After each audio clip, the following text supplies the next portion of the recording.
All right. Let's be honest. This is the real team. This is really. I mean, we're glad that the people are here to support us. We're really. This is great, guys. Thank you so much. If you want to turn, actually, we're going to go to page 12. I'm going to start basically right there, page 12, page 13. So, I want to spend the next 10 minutes talking about just setting the stage of why we're going to be moving to the natural number system or the numeral system. Why and what we're doing all this for, what's the purpose of it. So I want to talk first of all about what is prophecy and prophetic worship. So I want to start real quick. Could someone kind of try to give me, without maybe reading the definition, like when you think of prophetic worship, like what do you think about? What are some descriptions? You don't have to give me like the textbook definition, but like what does it make you think about? Is it people streaming flags? Like what is it that you think about? Don't hate on the flags. I mean, I'm hating on the flag. I'm saying we're bringing flags to Freeway. Freeway flag. Where are we getting the snakes from? Joanna. We got a snake. That's Source. Joanne's like, now I know why I'm on this team. So, what do you guys think about? Spirit-led. Oh, sorry, go ahead. Spirit-led. Spirit-led. Yes. That's very good. I was gonna say like She's like, I'm gonna I was take gonna say that. like a less like spiritual version of that was gonna be just like hearing directly from God. Yes. Like as you're worshiping versus just like following your chord sheet or something. Love it. Kelsey, what do you think? I would say the edification of the church, like building the body. Awesome. What else? Well, I think we're done. Thank you so much for looking coming, at- guys. You waving That was at the amazing. drummer Yeah. and the guitars and the bass. We're at least all that. script. Waving and expecting to read my mind. Yeah. Yeah. We're in That's, this key. That one. yeah, that's exactly it, actually. So interestingly enough, prophecy, literally in its simplest form, just means a message from God. It literally, it just means, when you look at, especially when we start reading scriptures like 1 Corinthians 14, it basically defines prophecy as God speaking to his people for their edification, their encouragement, but it's doing it through usually other people. So it is, sometimes it can be considered divine revelation, but a lot of times when we think of prophecy, especially if you're not used to the prophetic in a church setting, you think of it as being like telling the future.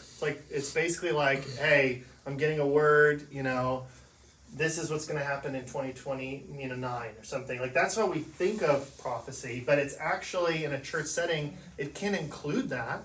But a lot of times, actually, if we read right here, it says in 1 Corinthians 14:26, it says, what then, brothers, 1 Corinthians 14, the first one says, the primary purpose of prophecy is to speak to people for their upbuilding, their encouragement, and consolation. 1 Corinthians 14:26 says, what then, brothers, when you come together, each one has a hymn, a lesson, a revelation, a tongue, or an interpretation. Let all things be done for building up. That is the purpose of what prophecy is. Now, obviously, there's some guidelines to that. Like, we all have heard stories, most likely, of what happens when prophecy becomes elevated to the point where there's no order. There's this, it's all about revelation from God, but there's no balancing of the other gifts.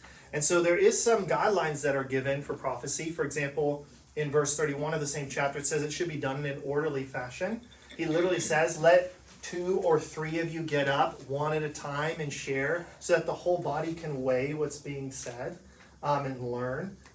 He also says that it should be subject to church leadership, right? It's not something where you get a word from God, which means you now just have the right to go ahead and go over leadership. That's not what it says. And it's always weighed with Scripture, right? It's always in balance with weighing against Scripture. It's never against Scripture.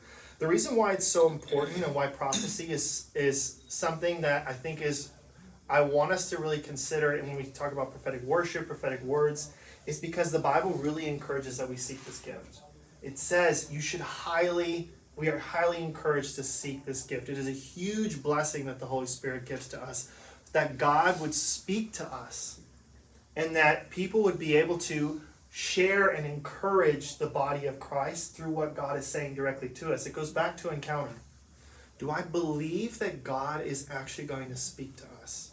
And not just in a general way through his word, which is good enough, but that he would speak directly to us in a powerful way. And in fact, it's okay, turn on for He's like, I'm getting a message, hold on. And what's amazing about the idea of prophecy is that God actually says that there are going to be times when unbelievers are going to come in and they are going to hear the prophecy of God and they're going to fall to their knees and say, God is truly among you, because it says the secrets of their hearts are revealed. That's amazing. Amazing, the power of God to do that. And so my question is prophetic worship, what does that look like? What is that? Why is it something that we want to really try to pursue in Freeway? And I think it's because we come from a pretty conservative background. Our area is very Baptist. It's most part, it's pretty conservative. This is new ground for us. One thing I think though I really love about when we come from a very Bible-based, Bible-based area, when you give Bible-based people the Spirit, it's like all the oil goes just alight. Because there's so much they've learned the scriptures, but they just haven't seen them come to life. They haven't seen the power of God coming and moving and watching all these stories that they grow up actually become reality. Seeing dead people come to life, literally in front of them. And I think that that's what's amazing about when we begin to ask God to move and to speak in a powerful way. A lot of times when this happens, though, with Bible-based people, who really are really worried and are really focused on the word, is they're very worried about making mistakes. They're worried that they're going to be heretical. They're going to go up and share a word with somebody that's going to be wrong, and they're going to just totally blow it, and the Holy Spirit's just going to ban them from the church forever. Like as if, and this is the thing, we want to do it with humility, right? There's always humility, but we've got to be willing, guys, to step out in faith. Like if we can't go like, hey, we're feeling like we got to go back and play that chorus again. We did just the chorus. Play the chorus again. We didn't rehearse it, but just play it. But we don't have faith to just go back and try it. How will we have faith to step out and to pray for people to be healed? You know what I'm saying? How will we have faith when God says, "Hey, Dylan, I'm giving you a word to get up, and I want you to go ahead. I want you to share it with the church. I want you to share it with somebody. I want you to go and pray over somebody." If we don't have the faith to even do that, how can we expect God to entrust us to shepherd people's souls when he's entrusting us with a huge responsibility when we don't have the faith to respond when he does speak? So a lot of times, guys, that is like, we got to practice that. That's going to take some time. But I want to talk about this is why this is important, why I've said this all is because in prophetic music, when we're talking about prophecy, a lot of times what we're doing is we're expecting to counter God in a way where we're going, God, do you want to say anything in the worship? A lot of times Joe will come up and he'll preach, or he'll come up and share a word, someone will share a word, and it just feels right now, we need to do this song. We haven't practiced this song, but we need to do this song. So as a band, this is actually where we prepare for the prophetic. We actually prepare for how can we best be prepared to go ahead and to play something that we haven't actually rehearsed. How do you actually prepare? Is actually a way to do that, and there is. And how do we also as well expect that when God maybe in the middle of a song goes ahead and he says something, can we go ahead and can we turn that into a song? Can we follow that? Do we have the freedom to really be able to be led by the Spirit? And we actually we've trained ourselves to be flexible, to be obedient, or are we so rigid in what we're expecting that there is no room for variance? I think that's where I really want to ask you guys is how do we do that practically? So here's a couple practical things. We're going to change the model a little bit. We're not going to do it right away, but we are going to introduce the Nashville number system. But the reason we're doing it is because I want to change the way that we run the music. I don't want always the main leader or the singer to be the one who's actually calling the direction of the set. Because practically it's really helpful when actually someone in the band is able to call out in the middle of into a talkback mic in your ears, hey, this chord, hey, we're going here, hey, go back to the chorus. If you're singing, you can't always do that. I'm doing this whole thing, like jumping between the mics, and it is not the easiest. I want to eventually change that. And the reason too is because I realized too that just because you sing lead doesn't necessarily mean you have the gifting of being able to lead the band. And I want to separate those roles. That people can have the freedom that they might be a good vocalist, or they might be in the right place to lead the melody of the song, but it doesn't mean, and I don't want there are some people who I believe are going to start to step up, who are going to be able to lead the actual band, who aren't necessarily vocalists.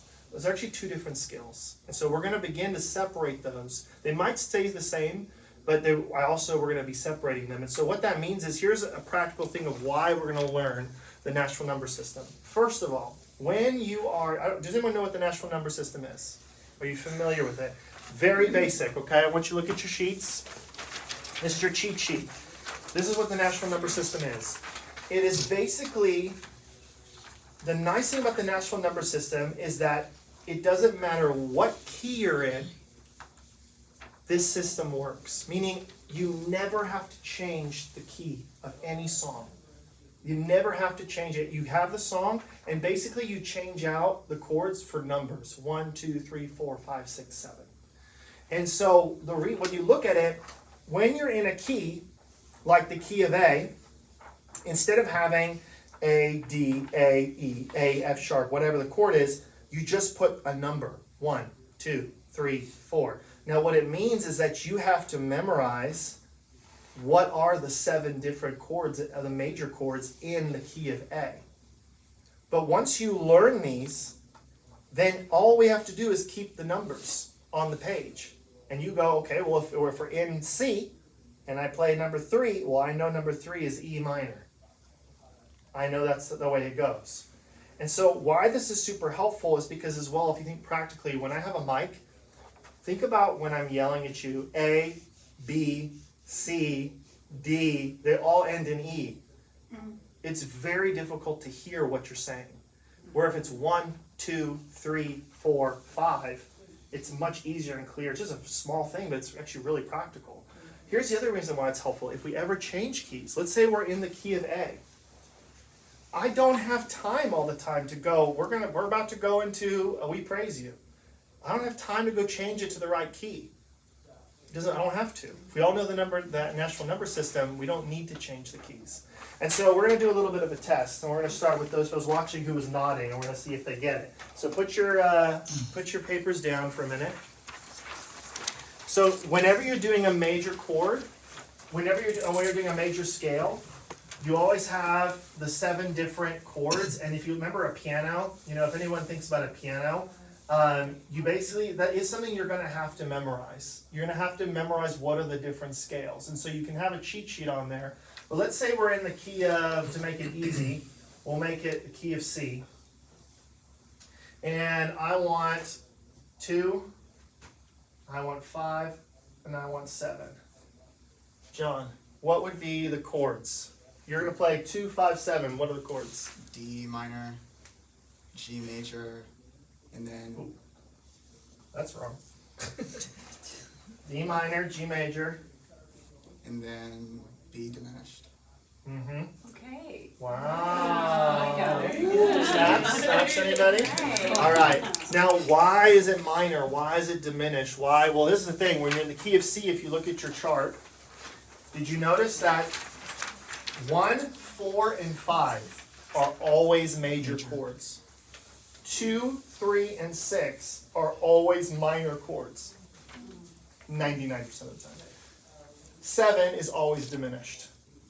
And that's true across all major scales, which is really nice. So when you go 2, 5, 7, I know that 2 is minor, so I just go, if I know the scale is C, D, E, F, G, A, B, C, there's no sharps or flats. The nice thing is I know 2 is minor, 5 is major, 7 is diminished, okay? So put down your sheets again. Do I have any volunteers? Any volunteers? Go ahead. All right. I play drums. You need to know this. I like them. The key of snare. We'll do easy. Key of G. All right. All right. So this what? is easy. Think about it. There's only one note in the scale that is not a natural note. Which is it? I'll tell you right now. It's F sharp. Everything else Okay. is G, A, B, right? So if I ask you for, give me 3, 5, 6, what are the chords?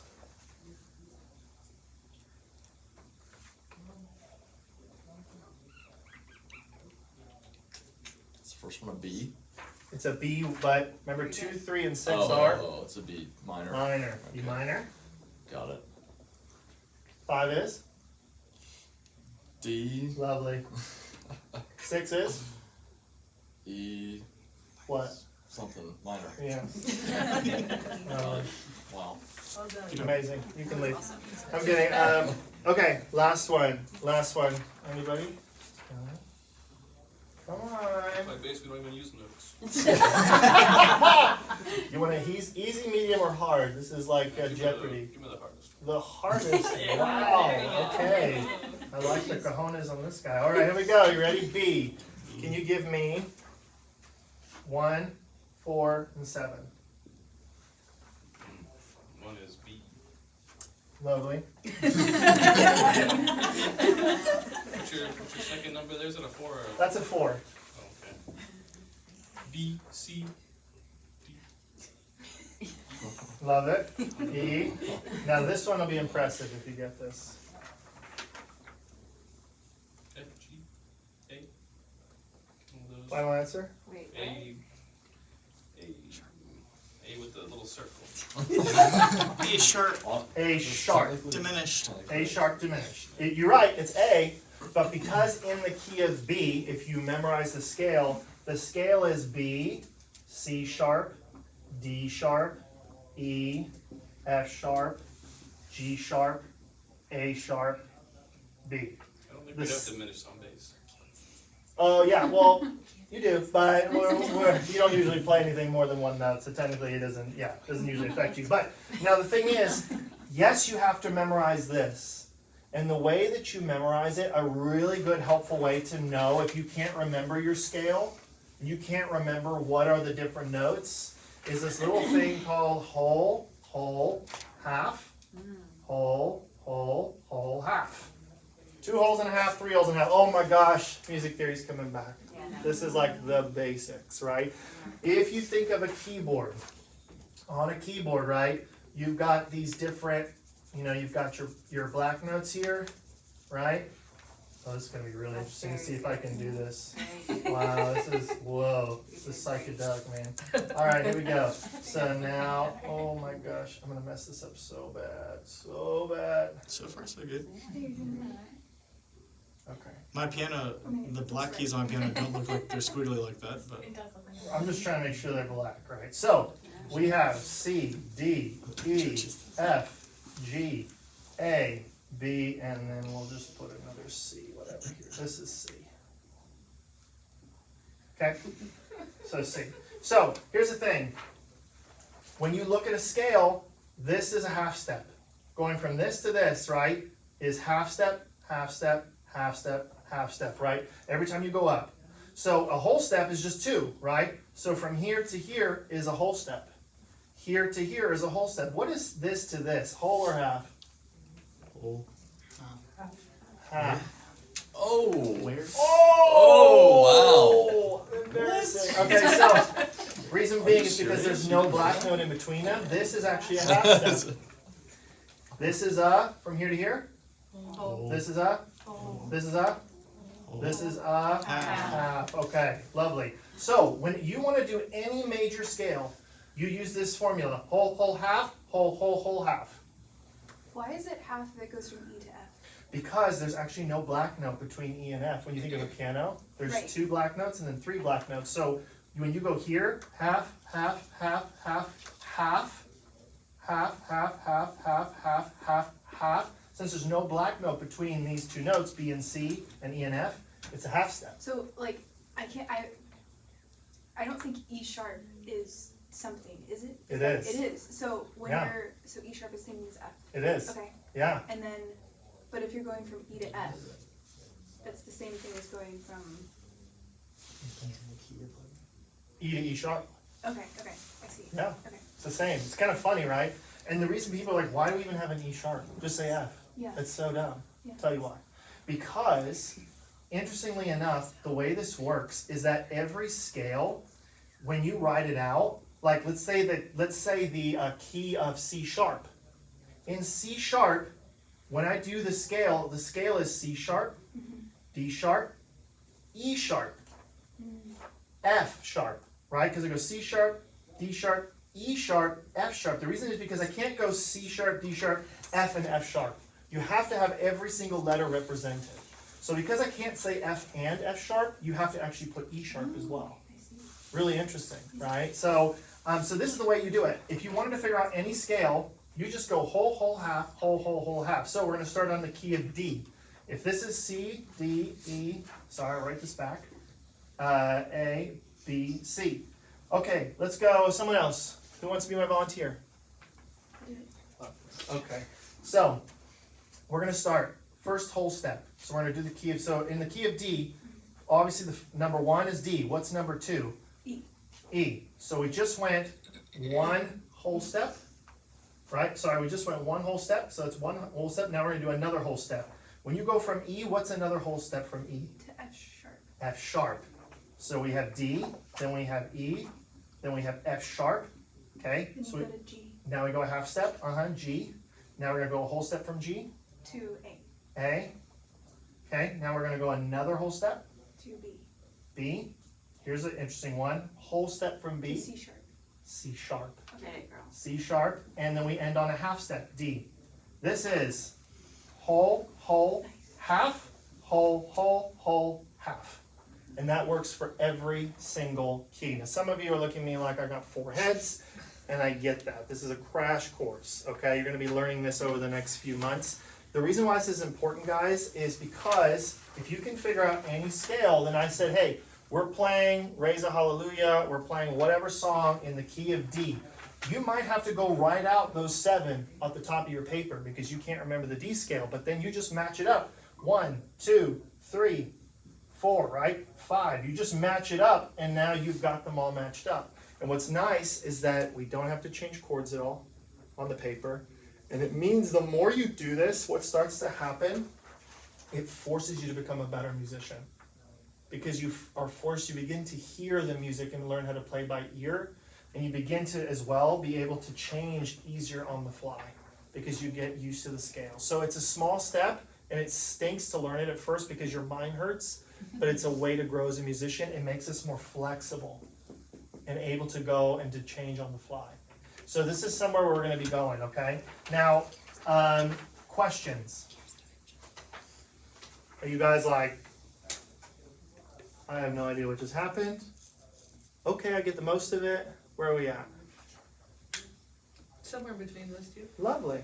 I can deal with that. So, okay, like the end goal, like say we all had this memorized, is we're in a set, we gotta play, we're gonna switch to a different song, you know, we're live, whatever.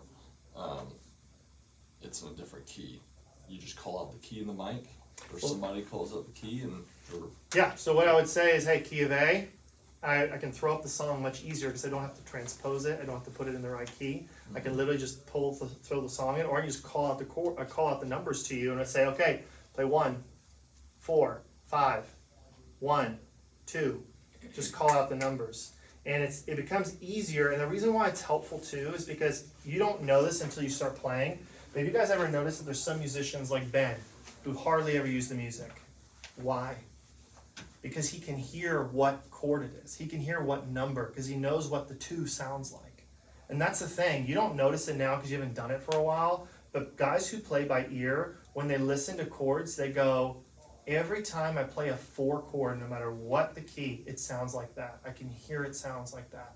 And it's hard to explain until you learn it. The difference between the root and the 4, Yeah. you just memorize You that can difference, memorize that it's a space. 4. I can't tell you, like if you played a song right now, and I listened to the chords, I could tell you 5, that's 6. I couldn't quite tell you exactly what key because I don't have perfect pitch. So I don't know if we're in A or an A flat or in B, but I can tell you it's 1, 4, 6, 4. I could tell you that. Because it's practice, and your ear becomes better attuned. So a lot of you are like, this is going to be just hellish. It's not that bad because you're not having to do all of them at the same time. You're gonna have this at the top of your page and go, okay, I gotta do it 1,000,000 times. And after you do the 5,000th time you're in C and you see 5, you're gonna go, I know it's G. Because every time we're in C, 5 is G.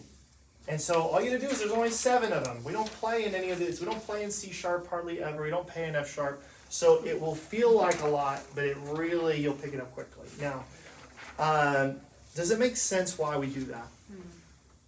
Yeah? Any questions? Any other questions? That's a good question too. Like, what's the purpose of this? It's like, it's good to know. When do you think we'll roll this out? National number system starts next month. So obviously don't have church this week, next week, As next in month. April? April 2027. No, No, 2025. I'm saying that's like a week away, so I'm like, are you saying April? Yeah. Okay. Yeah, April. Now remember, this is the thing. I'm okay with you cheating in the beginning. Like, you have to go in there and you write your little chord next to the 1 because you can't remember the 1. But I'm telling you, once you do it 4 or 5 times, it's only 7. There's 7 of them. Can you remember in the C scale? 1, 2, 3, 4, 5, 6, 7. After you do it 5 times, you'll remember it. Maybe not. I can barely remember my birthday. But I don't have to play this technically. It's really good. Now, this is the thing. Any other questions? Because I now gotta talk to the vocalists afterwards. We're gonna do a little vocal trivia to see how they're on their game. Because they kind of, I know, they're all thinking to themselves, I don't need to know any of this stuff. I can check out for the rest of the night. I got some things coming. Okay, so what else can you guys think of? Any questions about this national number system? Does it make sense about why we're not necessarily going to have the main guy singing or the main girl singing, also the one calling out the chords? Does that make sense? Yes. Okay. Turner, what do you think? Any questions? So as a bass player, I just need to memorize I know the form of how to play everything. It's just like memorizing the notes. And here's the thing. I know what you're saying, bass players. Do you have to know if it's minor, or major? No, until you start trying to be more fancy, right? Because if you play multiple notes, you can't play in the key of E. You can't just play E and then just play whatever notes along with it. You need to know that you have to play F sharp, G sharp, A. You need to know those other notes in the scale. So at first, the basic bass player doesn't need to know if they're minor or major. But as you advance, you will need to know them. Because you won't always, for example, what if I say we're playing a 1 over 3 in the key of D. What's the 3? Because now you're not just playing the D. What's the 3 in this one? F sharp. 1, I'm sure. 1, 2, 3. And you have to know that F is F sharp. Whole. It's an F sharp. So this is D over F sharp. That's a great example why you do need to know that. You need to know what these are. Because you're not always just going to play the 1. You're not going to play the root. Any other questions? John? No? Last chance? Okay. Vocalists. Real quick, and then we're going to end on this. So vocalists.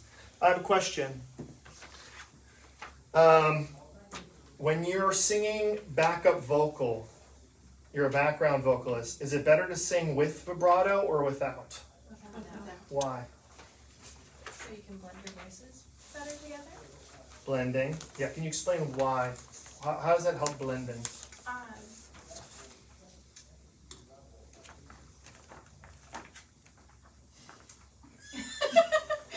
She left you. Don't answer that.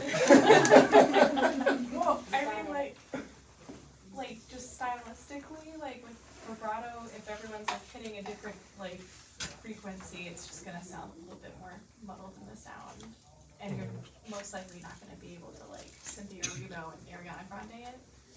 Maybe we can try that. We can That try. was pretty close. Can I ask you one question? Yep. What do you consider vibrato? What Yeah. is vibrato? So without vibrato is vibrato is na. It's when your voice is and you can hear this when you listen to vocalists, right? When they're singing, sometimes you'll notice that their voice. Some people naturally have a very strong vibrato. Most times, it's an older woman in the back. It's like very you can hear it. And then you have more pop singers, which are more going to be it's more of a straight. There's not as much it's like the tremolo, almost kind of shaking effect in your voice. That's what vibrato is. And if you go sing, you'll notice sometimes when you listen to vocals, you'll hear the difference. A lot of R&B singers have more natural vibrato in their voice. Make sense? Good question, good. Is it because it unifies the sound waves? Yeah, it's exactly that. Because if you think of the sound waves, right? Think about this. I have 3 people singing, and imagine you're looking at the sound wave. Now the sound wave is not dead straight. It's most times it's like this. Right? This is minimum vibrato. If I have 3 sound waves like this, that's different than 3 people singing vibrato like this. What's happening? You're getting this, literally the sound waves are clashing. So the way for this to work is your vibratos have to match. They literally have to be in, well, that's not even matching. This is why it's so hard. They should be matching. The waves, like the speed of your vibrato, technically to match somebody, you have to match it to what they're doing. So most times, the general rule of thumb, I can't keep track of these erasers. The rule of thumb is when you're singing, the lead singer is kind of the one who gets the leeway. They get to do what they want. Everyone in the background kind of needs to keep it more straight. Okay? That's the way, yes, exactly. You need to sing more straight. That's usually the typical rule. Here's the other thing too. If I start singing here, right? So here's the sound wave, right? I start singing here, and then I end here, right? This is the sound wave. When should here's the scale. At what point should the background vocalist come in, and when should they drop out? When it's at the peak and of each side. I don't know why that's so hard to explain. Ideally, when you're singing harmony, you want to start either right at, or preferably, just to be safe, just after they start singing the line, and you cut off just before. We all know when this goes wrong, right? Dustin's singing, and he's singing. It's always Dustin, and Dustin's up there, and he's singing. He says, "You are good, good, oh." And all the background singers are like, "Oh," like they're hanging out there alone.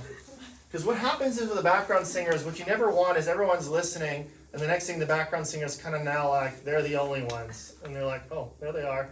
That's not the point. You know what I'm saying? You're supposed to become one with who's singing lead. So the thing is whenever I'm singing background, I'll oftentimes have one eye, as we say, one eye on Jesus, one eye on the person singing, because what you're trying to do is watch their mouth. You're literally watching to see when are they cutting off, and a lot of times too with the lead singer, if the lead singer is singing alone, it's okay for them to sometimes change the melody and to be a little bit more artistic. Once you hit the chorus and you have 4 vocalists singing with you, the lead singer should not be doing, unless you are Ariana Grande, or you shouldn't be, or you're in a gospel choir, you're just doing your riffs, you know what I'm saying? You should be trying to keep it, because the vocalists behind you can't follow you. Okay, that's kind of a general rule of thumb. So oftentimes if you hear, I'll hear people, well, they're like the background vocals hanging out way out there, and I've stopped.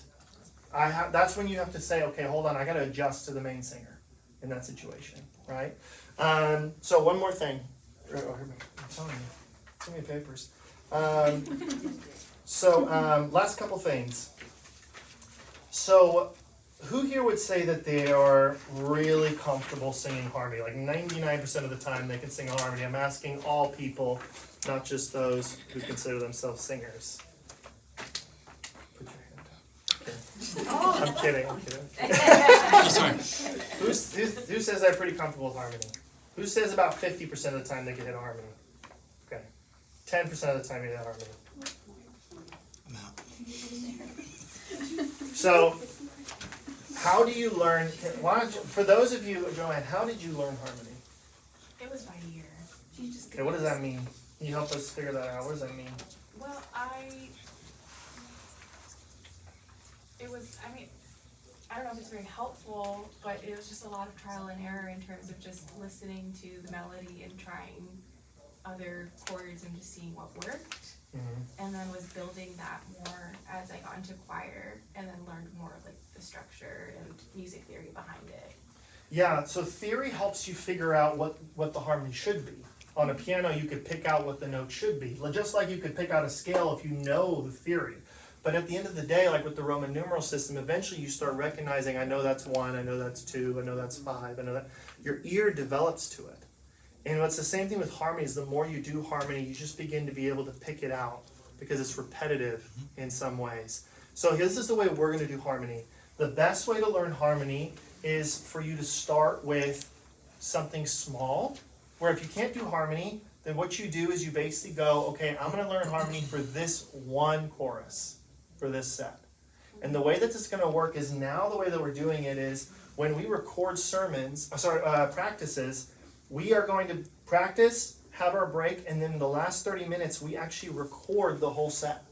We run it through so you can go onto the test stream on Freeway and you can listen to our set. Why is this helpful? Because I can then, or one of the worship leaders will send you the harmony on a recording on their phone, so that you can listen to the harmony, then play the YouTube video. You can listen to the live practice, and you can practice singing the harmony now that you have a recording. What's going to happen is and this is always happens with new singers. They listen to the harmony and they're like, memorize it, I got it. And then suddenly they start listening and they start immediately singing what the lead singer's singing. They're like, it's like the whole rubbing your belly, patting your head thing. They just start synchronizing. You're like, I just can't keep the same thing, you know? It's very normal, but it's because you're literally training your brain to hold a different line other than the melody. And it takes time. But I'm going to encourage you, we are moving to the place where all backup singers will have to know harmony. It's going to be a requirement. And it's not something that has to happen overnight, but I do want to be growing in excellence. So as a vocalist, I'm going to really encourage those who are really good, who feel comfortable, help those who don't. And those of you who are new and learning it, just take a baby step. Just try. Because what's going to happen is you're going to listen to it, then you're going to go, you're coming on Sunday, you're going to freak out because you're like, I'm going to totally botch it up. I'm going to be that person way out here, and everyone's going to be like, that's not right. You're not going to sing the harmonies for 3 Sundays, and then the 4th one, you're finally going to hit it, and you're going to get this electrifying feeling, oh my gosh, that was amazing. You know what I'm saying? So it was so good. And that's totally normal. So my goal for you is to take chances. And remember, it's excellence we're going for, not perfection. We're not here to pick out people's mistakes. We're here to grow. So that being said, any questions on that? So you want us singing the harmony that the leader sends us, not just any, like if we find another harmony and we're comfortable singing that. You should always start with the harmony that you're most comfortable with. But I would encourage you that as we start adding more vocalists, you're going to have to find the harmony that works. You guys good? Okay. They don't even mean. Okay, cool. Once you find the harmony that works, then might have you sing a different one. And the reason being is because the more vocalists you have, you can't all just sing the same. You have to learn the different ones. Yeah. So I would encourage you just for fun, sing the other harmony, just to practice. It's a really good habit to do. Practice both harmonies. And you sing at least 2 harmonies on every song when you're practicing and preparing for Sunday. That's the true test of whether you are excelling or not. You know? What time is it? It is 8:34. Cool. Last questions and we're wrapping it up. Wow, Ben, you missed the best part. Nashville. The reason you came was for Nashville numbers. I know it is. Cool. Well, listen, guys, I really appreciate it. I would encourage you, take a photo of this, of the Nashville numbers, so you have it. You can keep the paper, but I know what it's like. You're probably not going to remember to keep the paper. But take a photo of it so you have it, so you can always refer back to it.